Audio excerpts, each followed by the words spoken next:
मेरे साथ एक बार कहिए, हर हर नर्मदे, नर्मदा मैया की जय। करती है जहां जहां हमारी सरकारें हैं, आप खुद देखिए और खुद आकलन करिए कि जो कहा है वो किया है कि नहीं। अभी हार बनी है, 5 गारंटी दिए थे, 5 के 5 गारंटी कैबिनेट में पास हुए हैं। छत्तीसगढ़ है, छत्तीसगढ़ में सबसे ज्यादा किसानों को धान का दाम मिल रहा है पूरे देश भर में। हिमाचल को देखिए, जो वादे किए वो पूरे करने जा रहे हैं। ये जो संस्कार धानी धरती है आपकी कहलाती जाती है, इसने साहित्य, संस्कृति और हमारी सभ्यता, हमारे संस्कार, इसने हमारे देश को दिए हैं। इन्हीं संस्कारों के आधार पर हमारा संविधान बना और ये जो आधुनिक भारत है, इन्हीं संस्कारों के आधार पर आगे बढ़ा। आज जब मैं नर्मदा पूजन करने गई तो मैं सोच रही थी कि यहाँ इस नर्मदा मैया से, इस धरती से सदियों से, शायद हजारों सालों से करोड़ों लोगों की आस्था जुड़ी हुई है। और क्या है ये आस्था जो हम सबको यहाँ लाती है? हम सब नर्मदा पूजन करते हैं, हमारे दिलों में वही भावना होती है जो भावना सदियों पहले उन लोगों में होती, उनके दिलों में होती होगी जो यहीं पर आके नर्मदा पूजन करते थे। मैं सोच रही थी कि ये जो आस्था होती है धर्म में, इस तरह की आस्था राजनीति में भी होनी चाहिए। इस तरह की आस्था नेताओं के दिलों में, पब्लिक के प्रति, जनता के प्रति, देश प्रदेश के प्रति होनी चाहिए। और जिन्होंने हमारी स्वतंत्रता की लड़ाई लड़ी, मैं दावे के साथ कह सकती हूं कि उनके दिलों में इस तरह की आस्था थी। सब कुछ न्यौछावर करके, कभी कभी अपना, कुछ लोगों ने अपना जीवन दान दिया, कुछ लोगों ने अपने जितने भी घर थे, सब जितना भी उनके का धन था, सब कुछ दान दिया और हमारी स्वतंत्रता की लड़ाई में लड़े। तो वो तो इसलिए कर पाए क्योंकि उनके दिलों में एक आस्था थी भारत के लिए, भारत की जनता के लिए, हमारी स्वतंत्रता के लिए, हमें आगे बढ़ाने के लिए। तो आज की राजनीति में वो आस्था क्यों नहीं है? ये कर्मकांड क्यों बन गया है कि चुनाव के समय आकर घोषणाएं हो जाती हैं, तमाम आपको वादे किए जाते हैं, लेकिन उन वादों में जो वादा करता है उसकी खुद की आस्था नहीं है, उसकी खुद का विश्वास नहीं होता, करके चले जाता है।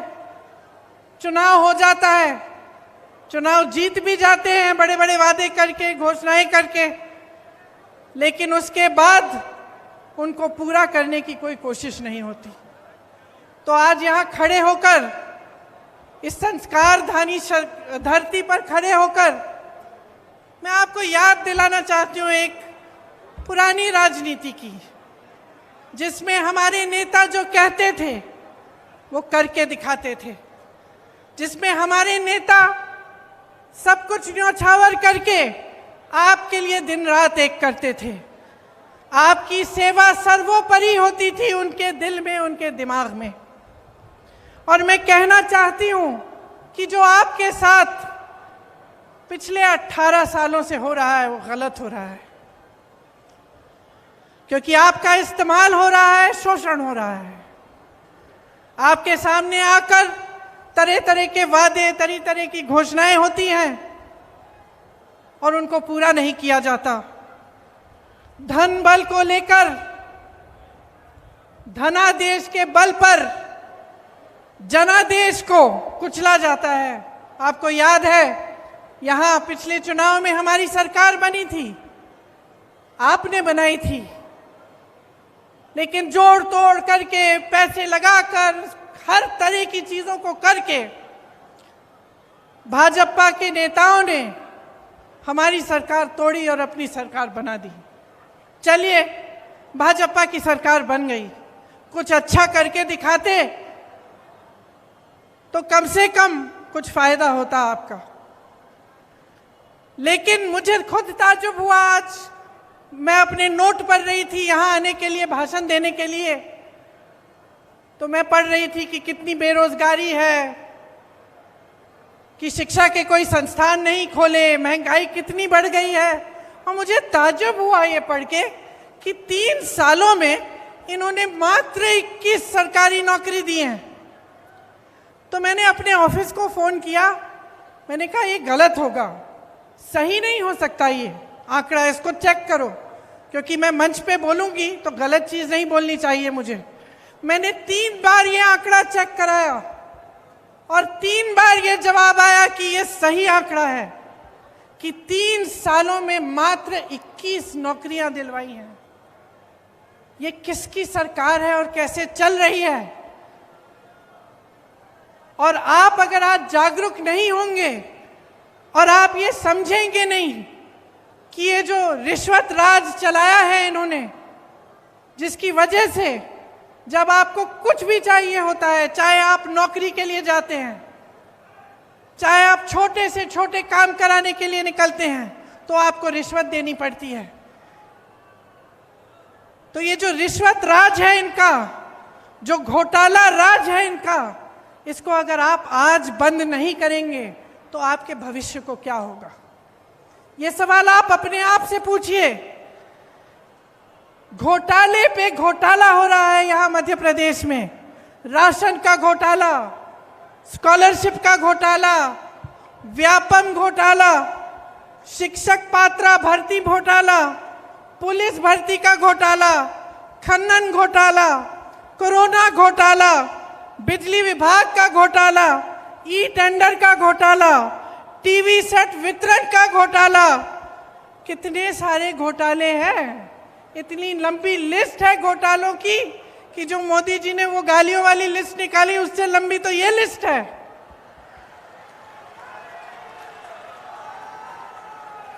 इन्होंने नर्मदा मैया को नहीं छोड़ा, खनन करा रहे हैं वहां, महाकाल के कॉरिडोर को नहीं छोड़ा। एक पुजारी जी है महाकाल के, मेरा उनसे संपर्क है, उन्होंने मुझे वीडियो भेजा कि तेज हवा चल रही है और जितनी इमारतें इन्होंने बनाई हैं सारी गिर रही हैं, क्योंकि उसमें भी घोटाला किया, उसमें भी किसी ने पैसे खाए हैं। तो कहाँ रुकेंगे ये लोग? और जो आपकी संस्कृति है, जो यहाँ के संस्कार हैं, उनका आप याद कब दिलाएंगे नेताओं को? ये मैं आपसे पूछना चाहती हूँ। 220 महीनों के शासन में 225 घोटाले किए हैं इन्होंने, तकरीबन हर महीने एक नया घोटाला कर रहे हैं। इससे आपके जीवन पर क्या असर पड़ता है, कभी आपने सोचा है?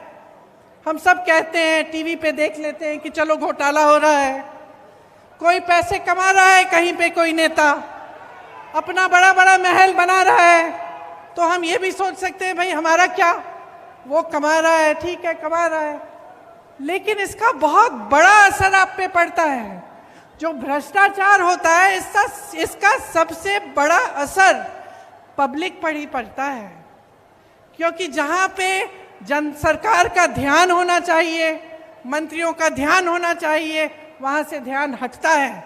सिर्फ जब लूट और सत्ता में ध्यान रहता है तो पब्लिक का ध्यान नहीं रहता। जहाँ विकास के कार्य करने पड़ते हैं, पैसे उनमें डलने चाहिए, पूंजी उसमें डलनी चाहिए, वो नहीं डलती। जब अपने लिए पैसे लूटने में पड़ जाते हैं नेता, तो पब्लिक पीछे छूट जाती है, आपकी ज़रूरतें पीछे छूट जाती हैं, और जो कार्य होने चाहिए आपके लिए वो नहीं होते। 18 सालों से ये सत्ता में है, तो आप सोचिए, जब इतने सालों से कोई सत्ता में रहता है तो एक आलस सा हो जाता है। वो सोचता है कि वो कभी सत्ता छोड़ने वाला नहीं है, कि वो निकलेगा नहीं सत्ता से। और ये इनके व्यवहार में स्पष्ट दिखने लगा है।